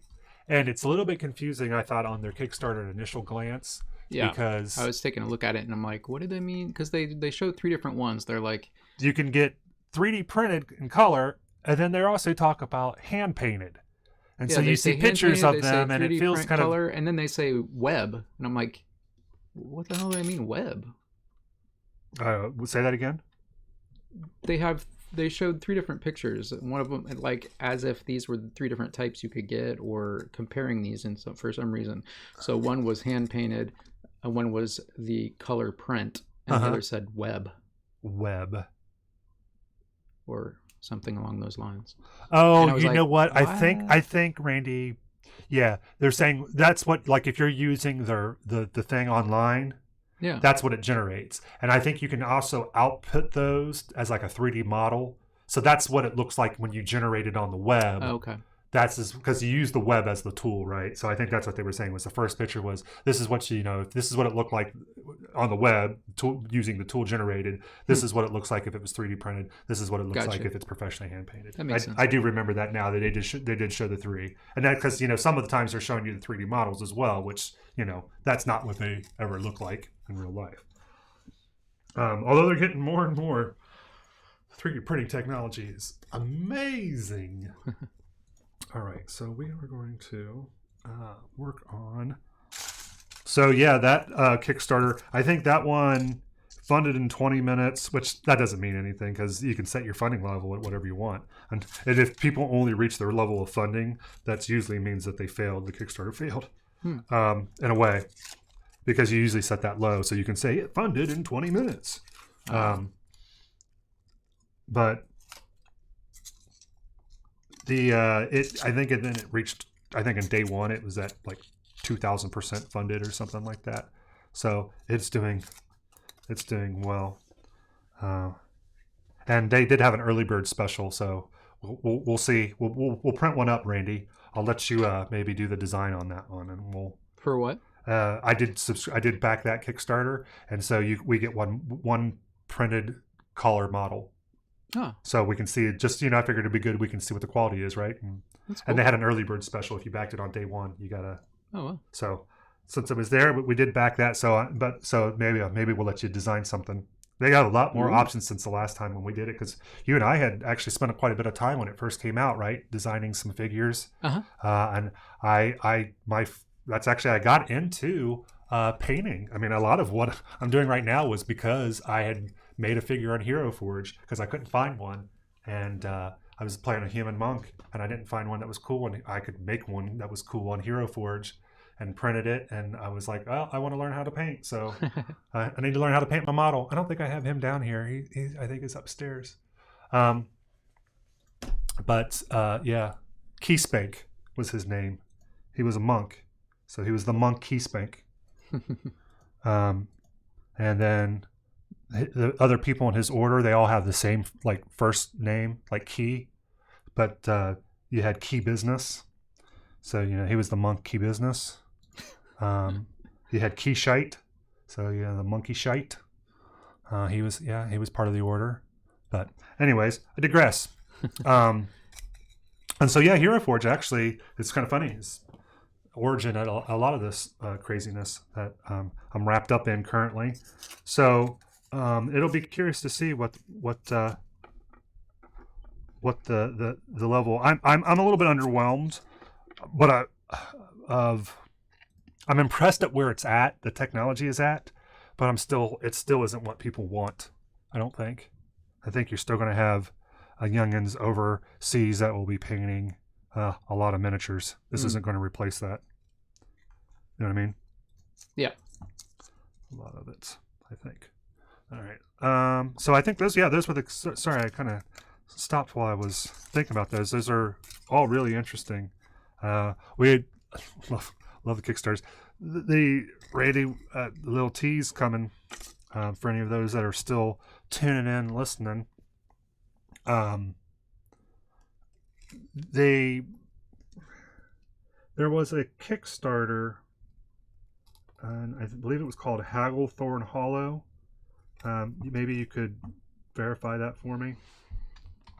And I believe that this was from a guy that used to work at Weta, or still works at Weta. And he had made some really cool miniature terrain, buildings and stuff.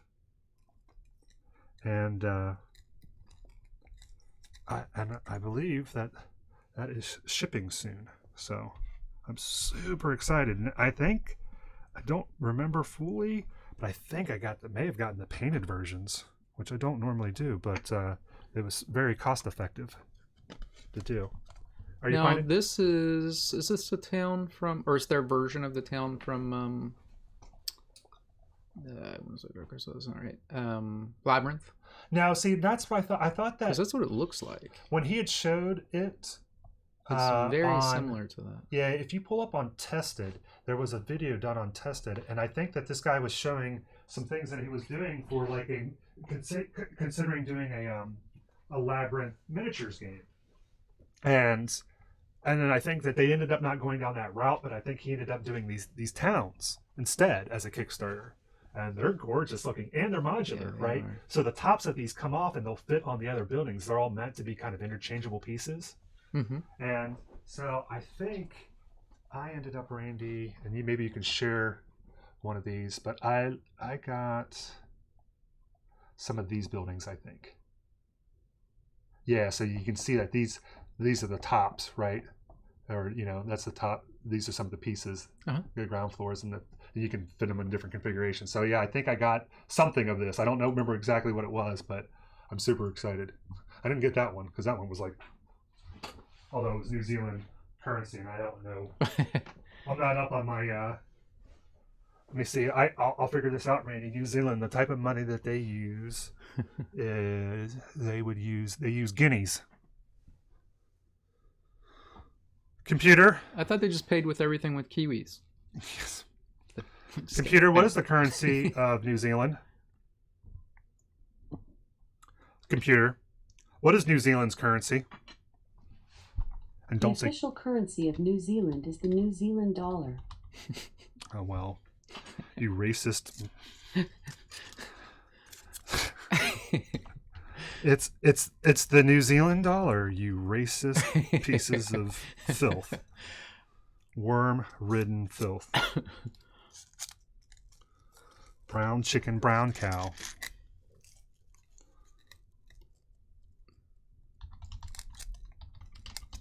All right, you know what? I need a lot more than this.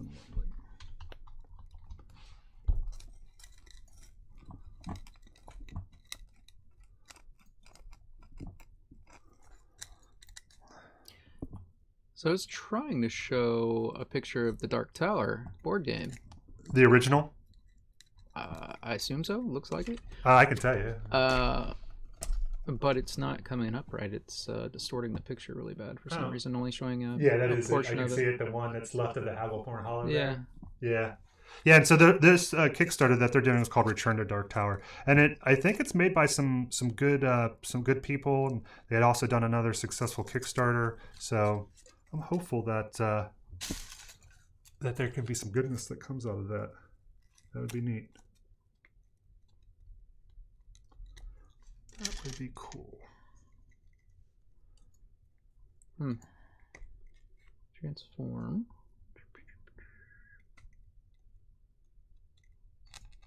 Yeah, for some reason it is not liking that picture. Is there another one? And is that the thumbnail? Like, can you view the full size image or any of those types of options? Perchance. They didn't have a lot of good pictures. That was the best one that I found. That's funny. Can you pull up Hold on. the Orson Welles commercial? We could actually probably show that video, because if we comment on it, it'll be fair use.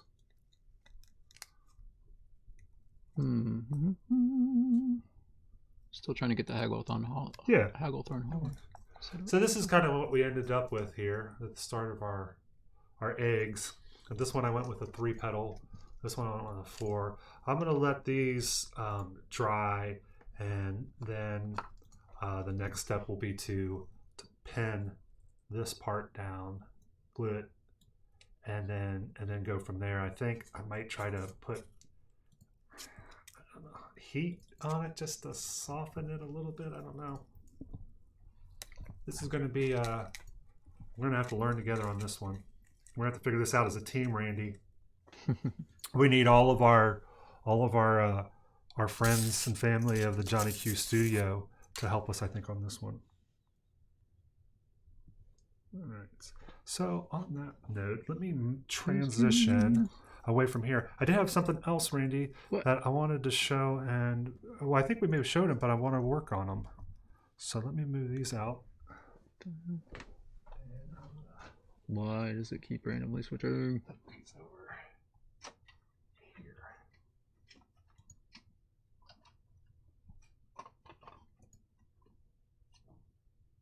bother you if I turn on my computer, Randy? Turn on your what? My love light. No, it's fine. Let it shine wherever you go. Let it make a healthy glow for all the world to see is what Neil Diamond used to talk about in his velour shorts. Big V-cut velour. Oh, this one did the same thing. I don't know why it's doing that. Huh. Oh, you know what? Maybe the frame that you had it in has gotten distorted. You may have been trying to size the frame, and that you actually have readjusted that graphic. So maybe just add the graphic freshly. You know what I mean? I think that when you're changing the window, you have to use Control or Alt. Otherwise, you're just stretching it. You know what I mean?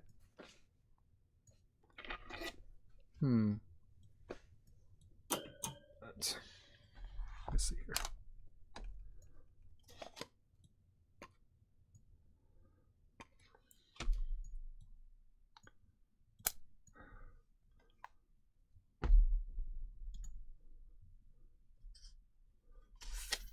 Yeah, I failed on this. I failed us. I failed us, Randy.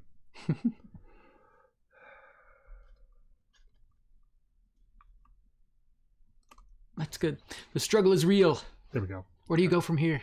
All right, so I have to let this glue thing dry before I actually seat the glue in it.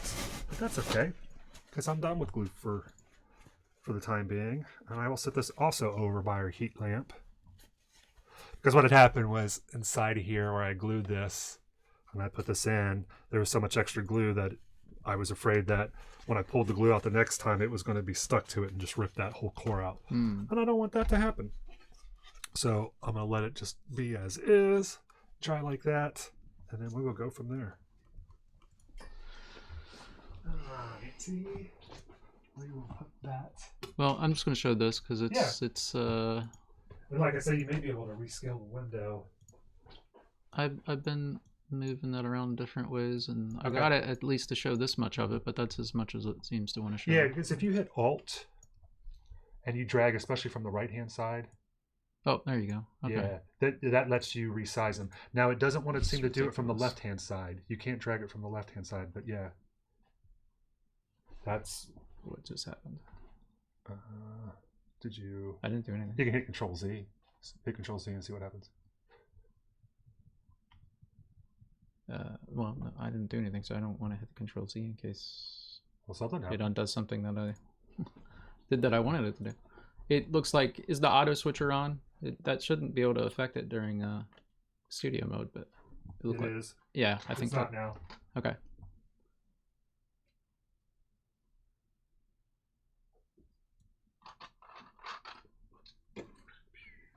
Okay. Yeah. So you said Alt? Alt, and especially if you do it Yes, from these. Doesn't like that. It's maximum. Oh, okay. Once it's maximum. There we go. That's Yeah. what we want. Yep.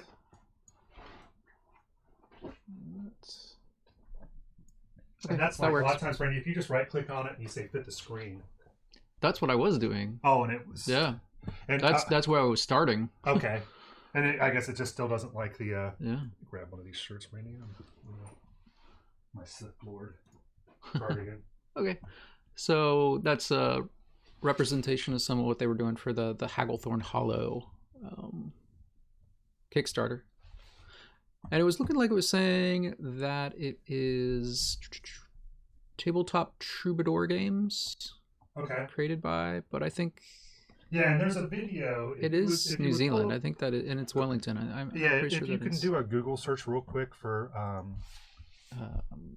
if you do tested what and you do tested what was that, Labyrinth miniature.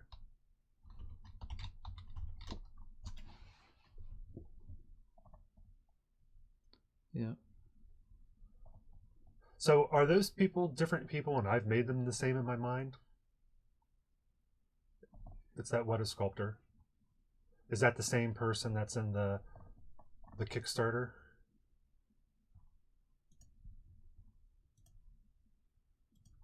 But I anyways. don't know. All right. I am going to move some of these items out of our way. But if you we'll do use our old one here if temporarily. you search for Hagglethorn Hollow Kickstarter video, it also pulls up videos, the Weta Workshop Sculptors Tabletop Miniature World. It's the same one. Okay, that's what I thought. And I just didn't want to, not give somebody credit for something they were due, but that's what I thought. And so for some reason, I think that what had happened, it's, there's, when you back those things, it's like, a year and a half ago or 2 years ago. So you forget some of the details, they get a little fuzzy. But I thought that's what had happened. And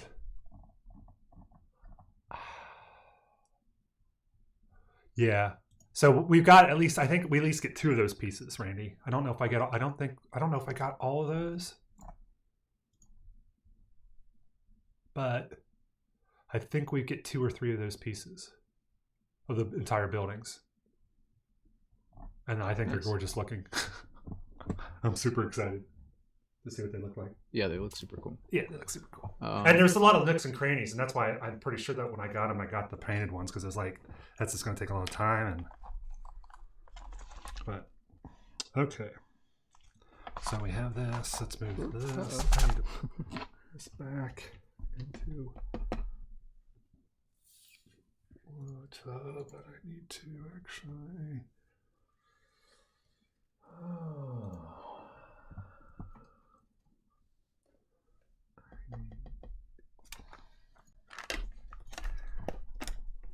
Okay.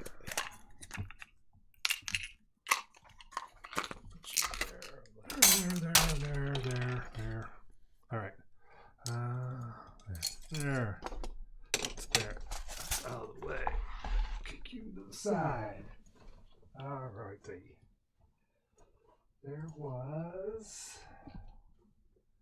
What I want to work on.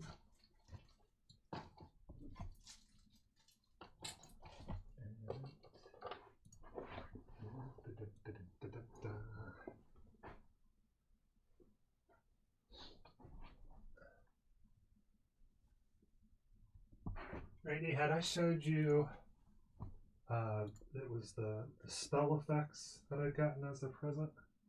Yeah, because it had that horse, that badass horse that was buried in the back. I was going to pull that out and work on those. If I can find them. I've got things a little convoluted at the moment. Where did I put those?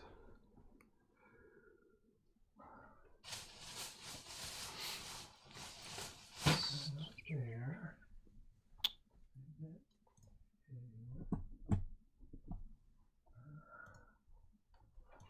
Well, maybe that's not gonna be it either. Right there. When I did the photo shoots, I moved some things to make room. And now I am not able to find those. Check to make sure I didn't put them outside.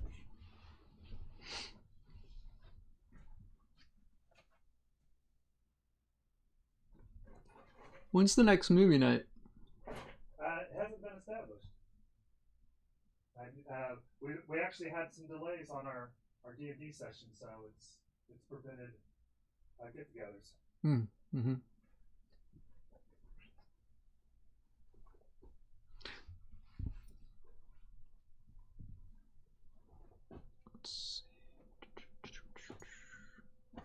Well, I cannot find them, so I don't think that's going to be the case, Randy. So we may just end up wrapping it up a little bit early today.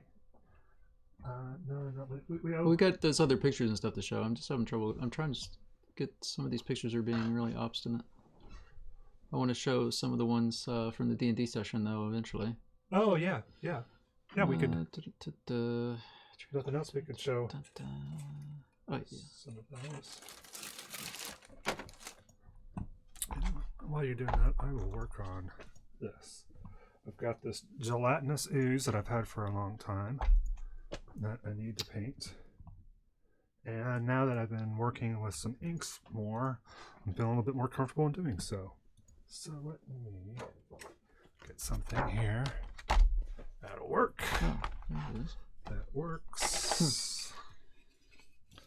This is funky. How funky is thine monkey? How loose is thine goose?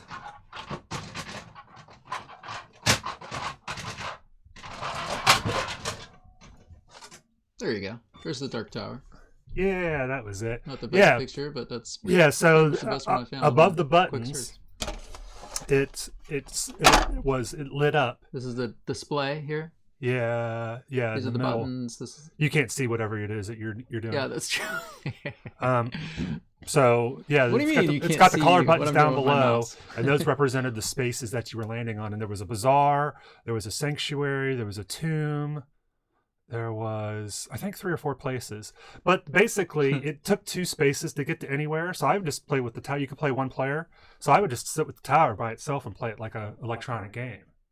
And there was each of the 4 areas on the map are identical. So you had to go and you had your starter zone. And then once you left your starter zone, you had to go into each of the other zones and get a key. Once you got all 3 keys, you got a bronze key, a silver key, and a gold key. Once you got all 3 keys, you went to the tower, and then you had to figure out which key went in what order.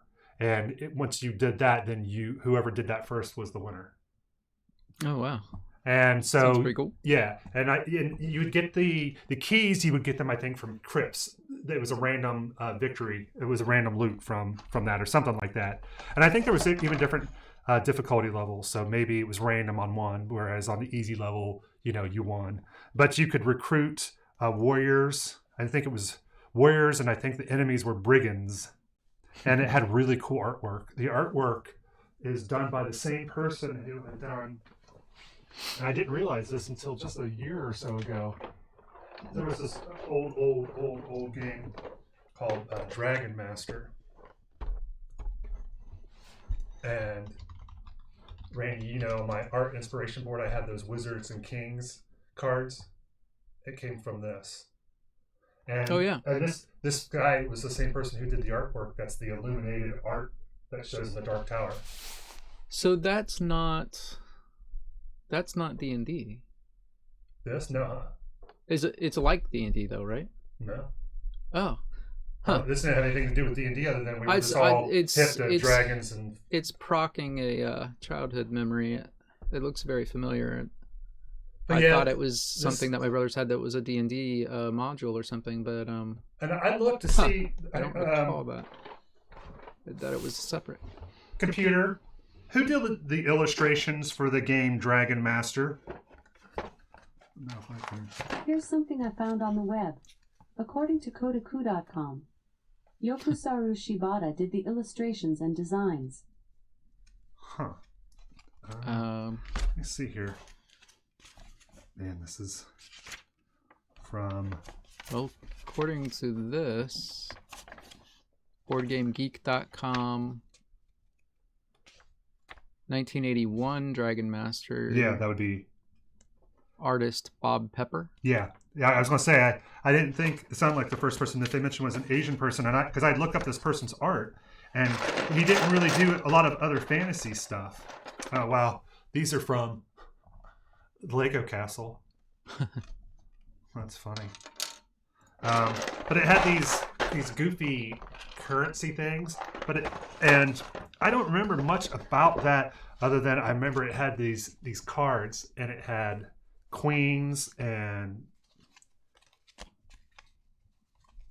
let me see, you had counts, you had fools, you had queens, you had kings, you had wizards, and the artwork on these are just really cool. And so you had the nomads, you had the druids, you had the warriors, and you had the dragon lords. And the styling is just so beautiful.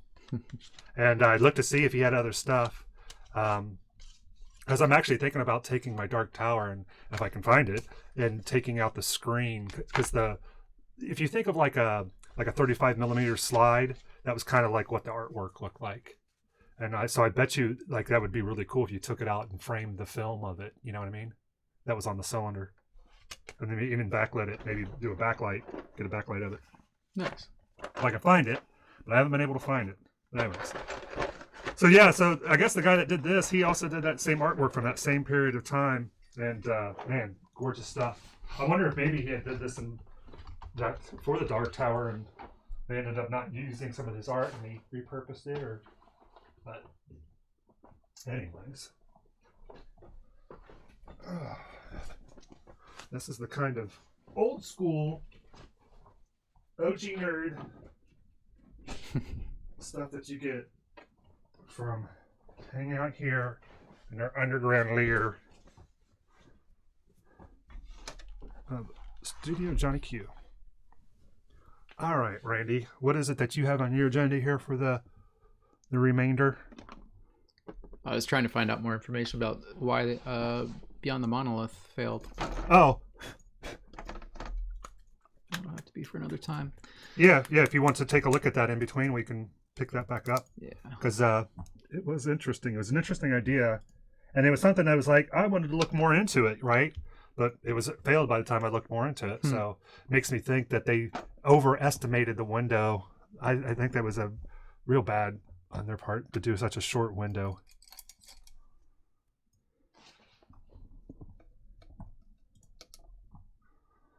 All righty here. You know what? Let me see here. Just using some straight up ink on these. And I'm imagining that this is might be similar to where some of those other things where it might be better just for me to coat or dilute this with some floor polish. Here's some acrylic.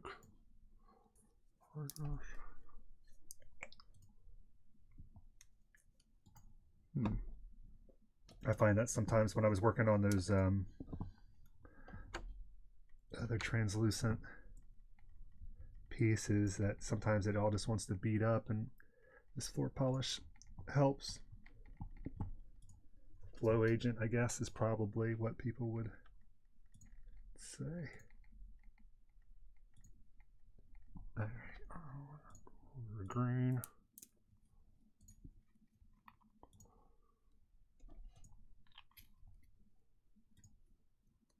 This acrylic floor polish, Randy, has a smell that reminds me of being a kid.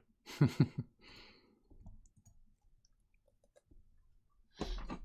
right.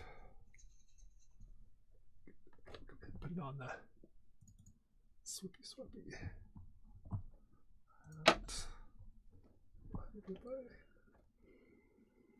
You still have it on presentation mode, Randy? No.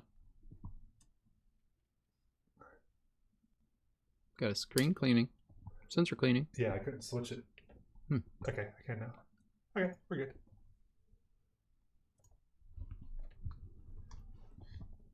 All right, here. So I'm also using some green ink and some yellow. And we'll see if we could maybe do a little wet on wet. How's that sound, Randy? You want to get a little bit of wet on wet action? Oh, yeah, you know what I'm talking about. You know what I mean when I say wet on wet.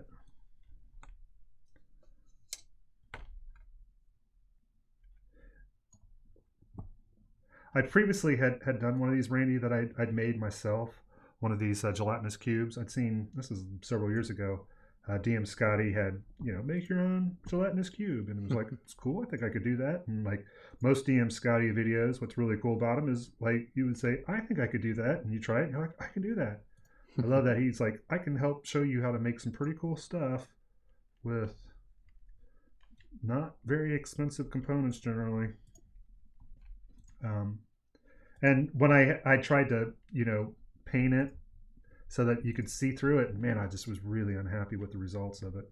And it was a piece art, sometimes you can overwork it, right? You got to know when to say when to let go. And ain't that the truth? Oh. Yeah.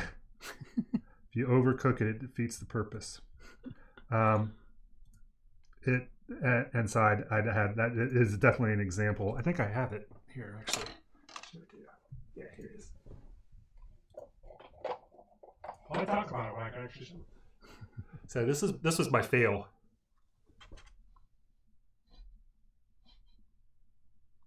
I like the cube. The paint job is pretty horrible. So I tried using washes on it, and I think tried using a combination of washes, and just everything didn't work. So I've considered stripping it down and actually redoing it or something, but I don't know. Maybe we'll see how this goes. Get inspired. And this also has a base with it. I'm not sure where I put it. So I think it's like a mound of treasure and a skeleton, Randy. So you could potentially paint it and see it, you know, that he's sitting on top of.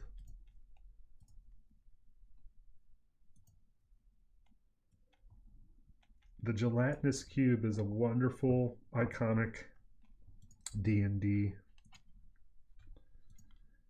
thing. And I don't know, there's something for me about the more ridiculous a monster is, the more I kind of like it. And, you know, that's why it's like I love the flail snail, right? A flail snail's made a big... It shows up in just about every other session or every other board. But, you know, this thing, it's that... Do you know what I'm going to attack you with? Jello. Cube. Is it going to be a scary shape? I don't know. You think a square is scary? Yes. Yeah. And the thing is actually they can be very challenging because they can, you know, get you and suffocate you and stuff. But I don't know, it's just something really wonderful. It's about how ridiculous it is.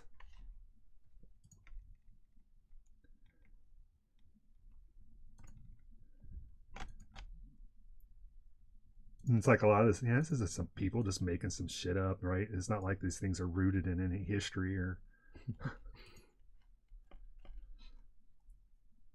All right. Well, this is definitely more translucent than the brown bouillon cube that I previously had done. I don't think it was gelatinous. I think, Randy, have you, as a child, ever made the misfortune of saying bouillon cube? That's wrapped like candy, but yet thing tastes great. Should be amazing. I bet you it's like, you know, like what, Amazingly Play-Doh. horrible. Play-Doh smells really good. I bet you it tastes like, oh, why did I put that in my mouth hole? That's when you did you ever try the unsweetened cocoa powder? No. Oh wow. There's a great YouTube video of a kid trying it. Like straight? Yeah. Like a lick'em stick or whatever it was? Like a... You know what a lick'em stick was? Yeah, like was it lick and dip or whatever? Yeah, where it had like a stick that you licked it and you put it in the powder and you... I think it was lick and stick. Stick and dip and dip. You gotta lick it before you stick it? Is that what you're going with over there? Okay, let's see here. I think this is gonna work. Don't know why it's gotta be so obtuse. That means slow. Yes, I know what obtuse means. That's Randy, that's from Shawshank. Which I stopped watching because I was like, enough of the rape. You didn't watch the end? No! So you only watched the rapes. Well, I don't know. I don't know if I watched all the rapes, but... I watched a fair amount of rapes. I watched... It's like... And what's Morgan Freeman? I think he calls them bull queers. There's a bunch of bull queers named the sisters, I think is how he says. And it was just like, man, I don't think I'd ever heard the term bull queer before. Yeah, I'm not sure what that means exactly. I think oh geez, they were strong like wool.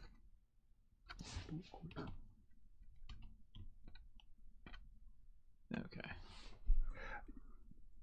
I guess it probably meant a bull queer was probably an aggressive gay, because probably at that time gay was seen as probably nothing but, you know, like dainty and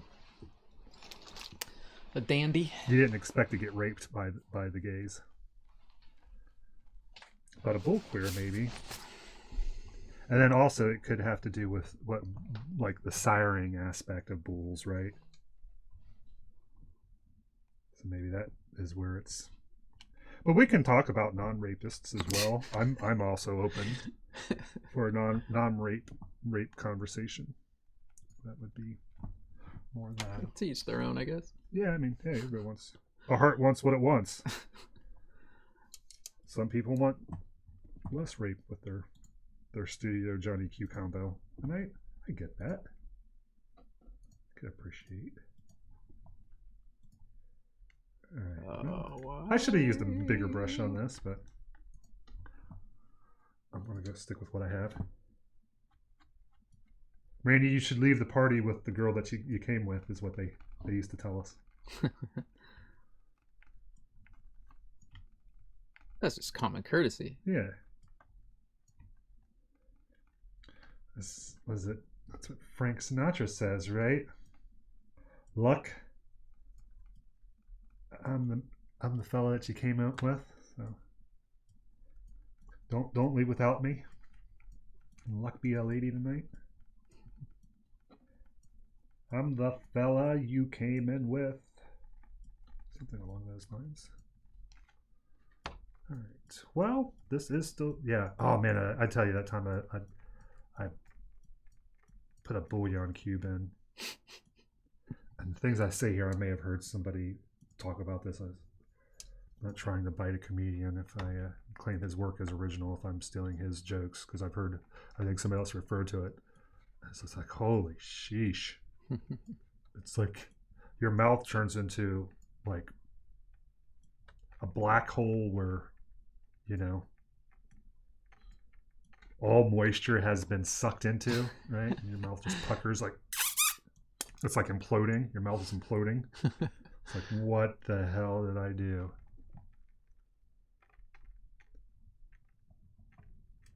Although the thing that'll make you forget that is the auto switch back on again? Uh-huh. It is. I can turn it off if you want. Yes, please. Uh-huh. It's off. Thank you.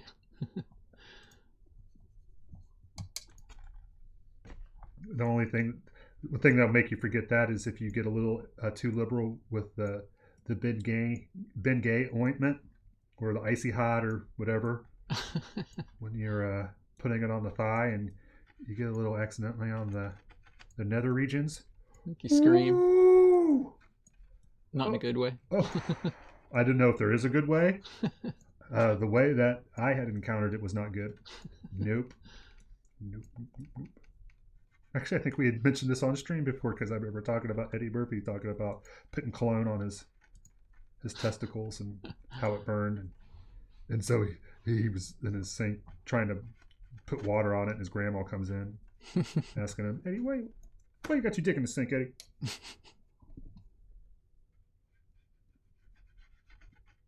Alrighty. Well, this is working better than. And as I recall, the second, I'll hit these with a second. But, oh yeah, I definitely like this better than the other one I had. I think I just don't want it to pull and get these super dark areas. And then this will act almost like a primer. That's what I was doing with some of those the crystal pieces that I was doing on the Dwarven Forge stuff, was just hitting it with the foreglass first as just almost like a primer. A clear primer, so that the inks, when I put the inks on, they would adhere better and not just bead up. That was a problem I was having with those in particular. The beading. The beatings, Randy. I can't take the beatings anymore. I'll pretend that you thought that was funny. You couldn't hear me. I huffed a chuckle. Oh, thanks. It was probably more than that deserved, but sorry, I'm still trying to get. No, these. I know. I understand multitasking, my friend. So I got them showing, but some of them are flipped, even though they don't appear flipped in the file. They appear flipped in the slideshow. Okay. But only some of them. Yeah, we can skip any of them that are being cranky pants. Trying to transpose them within that does the whole thing instead of just those photos. You can on the photos. When you look at them in Explorer, do they look flipped? You said no, right? Correct. They are Okay. they are not flipped within Explorer. You could so- probably flip them in Yeah, Explorer and that's what see if I'm- it flips, because I I need to think that's a matter of identify just which ones they right-clicking are. on them. That's a potential. Let's see. So, okay. So it looks like it's these.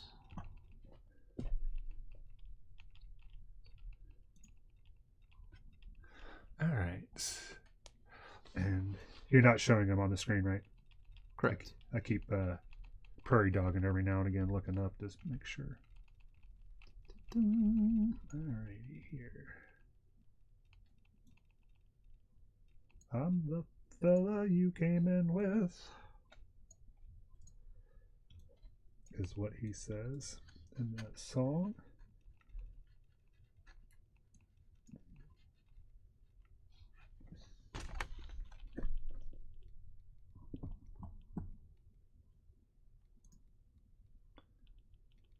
Let's see here.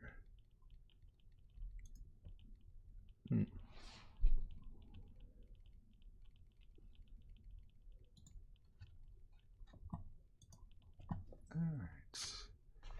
It is actually 207. Yep. Fade, automatic, manual. I was just automatic. if you want to revisit this next time, Randy, we can do that. But we I think we'll have to give it its due, and that'll give a chance for all the things that we were working on to have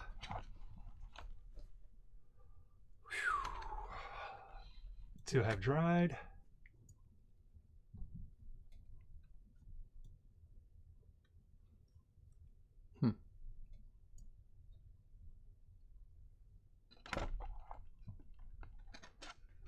I don't know if I can. Randy, can we switch to the M50, please? Yeah, I'll have to figure out why it's being a dick. So, I mean, I'm not loving show it where next this time. is at right now, but it is definitely an upgrade to the Bouillon Cube.